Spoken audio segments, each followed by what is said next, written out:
विश्व स्वास्थ्य संगठन ने लगभग 7 महीने पहले कोविड-19 को लेकर सार्वजनिक स्वास्थ्य आपातकालीन की अधिसूचना वापस ले ली थी।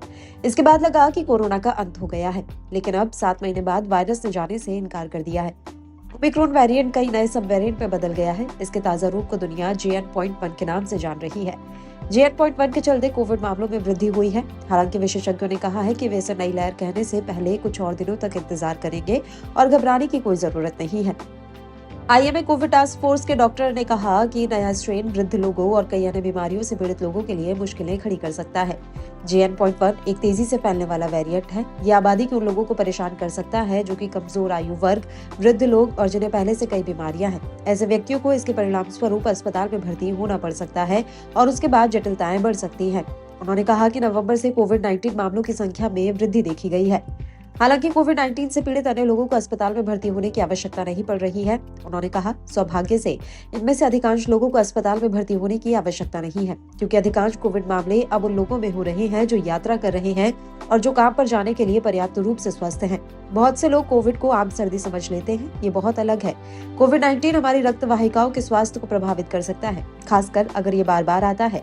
इसलिए हमें बार बार सामान्य सर्दी हो सकती है। स्वास्थ्य विशेषज्ञों ने यह भी कहा कि कोविड-19 संक्रमण होने से बेहतर है कि सावधानी बरती जाए। उन्होंने कहा, कोविड-19 से बचना ही सबसे अच्छा उपाय है, भले ही शुरुआती लक्षण हल्के हो। पर WHO की पूर्व मुख्य वैज्ञानिक ने कहा कि मौसमी फ्लू जैसे इन्फ्लुएंजा ए, एडेनोवायरस, राइनोवायरस और रेस्पिरेटरी सिंकाइटल वायरस के कारण होने वाले श्वसन संक्रमण मानसून से संबंधित बीमारियों का कारण बन सकते हैं, जो कोविड-19 लक्षणों की कॉपी है। उन्होंने कहा कि ऐसे लक्षणों वाले हर किसी व्यक्ति का परीक्षण करना संभव नहीं है। हमें गंभीर श्वसन संक्रमण या निमोनिया से पीड़ित अस्पताल में भर्ती लोगों का परीक्षण करना चाहिए।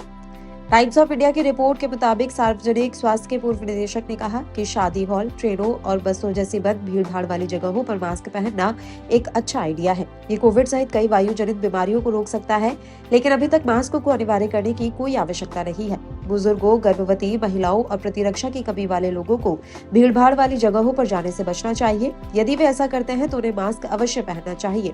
श्वसन संक्रमण, सर्दी और खांसी वाले लोगों को भी भीड़-भाड़ वाली जगहों पर मास्क पहनना चाहिए।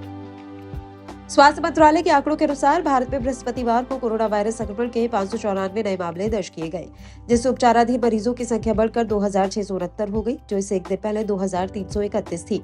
देश में पिछले 2 सप्ताह में कोविड-19 के 22 मरीजों की मौत हुई है। बुधवार तक देश भर में कोविड-19 के उपस्वरूप JN.1 के 21 मामले पाए गए हैं। नीति आयोग के सदस्य ने बताया था कि भारत में वैज्ञानिक नए स्वरूप की बारीकी से जाँच कर रहे हैं।